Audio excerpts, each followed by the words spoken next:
Hello, hi everyone, welcome back to the channel. So today in this video lecture we'll be solving this problem, merge intervals. So in this problem we are given an array of intervals where each element in this intervals array is an interval having two elements representing the start and ending point of the interval. What do we have to do is to merge all overlapping intervals. So you'll understand what is the meaning of overlapping, and finally we have to return an array of non-overlapping intervals that cover all the intervals in the input. So let's understand this with an example. So we have our example like this. This is the first example. I have copied the example from here. We have four intervals here in this array: 1, 3, 2, 6, 8, 10, 15, 18, which is same here: 1, 3, 2, 6, 8, 10, 15, 18.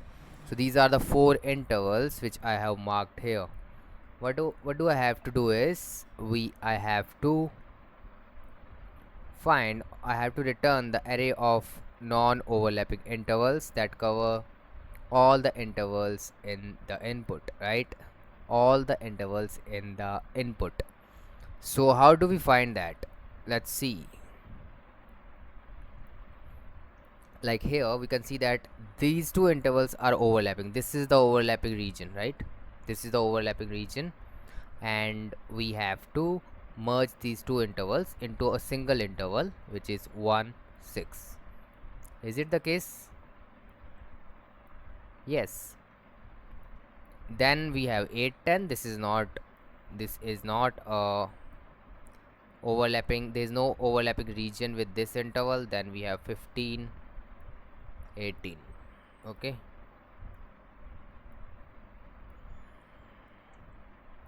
So we have these three intervals which are non-overlapping, and that's my answer. The array of these three intervals will be my answer. So all I have to do is to just remove this overlapping region and merge the intervals which has this overlapping region, right? So we have to merge 1, 3 with 2, 6 to single interval, that is 1, 6, right? So let's jump to the code implementation part, how we can do that. So to do so, all we have to do is just declare an array.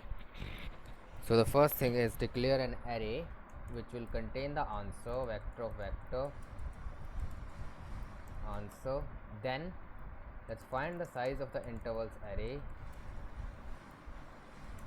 Okay.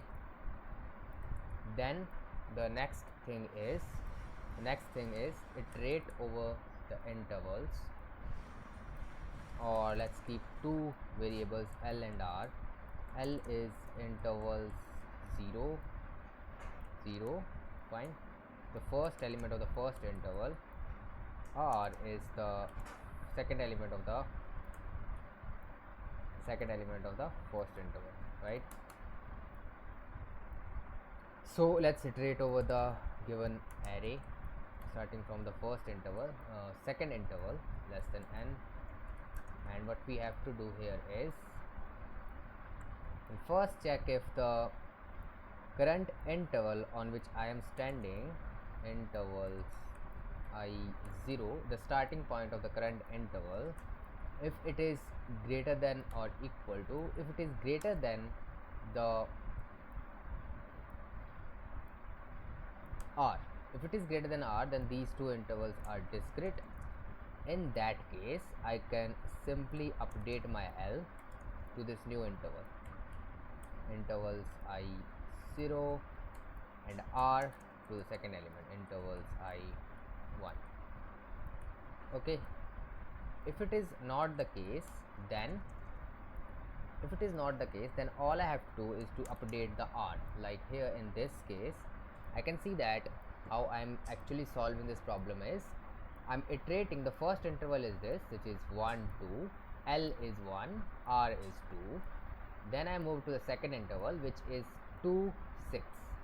So I'm standing on 2, and I compare this 2 with the R. I can see that the first interval is 1, 3. It's not 1, 2. This is the first interval, 1, 3. and the second interval is 2 6.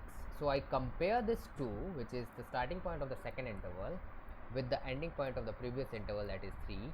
So I compare 2 with 3. I see that 2 is less than 3. This represents that this 2, the starting point of the second interval, lies within the first interval. That means we have to merge these two intervals. So here we can see that this is the second case. So in that case, all I have to do is to just update my r to the ending point of the second interval. So here in this case, I will update the r to the ending point of the second interval, so which is I of 1, or rather I can do like this, max of these two. Fine, L and R are there, and that's all. That's all I have to do. L and R are, and fine. Finally, at the end, I will return the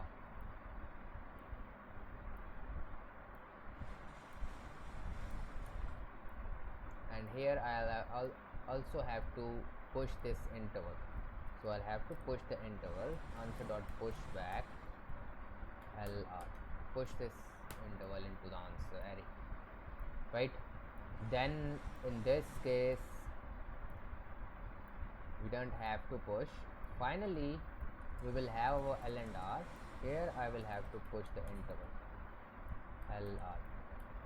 So finally we'll return the answer, and here we'll put push back, right? Let's run this one.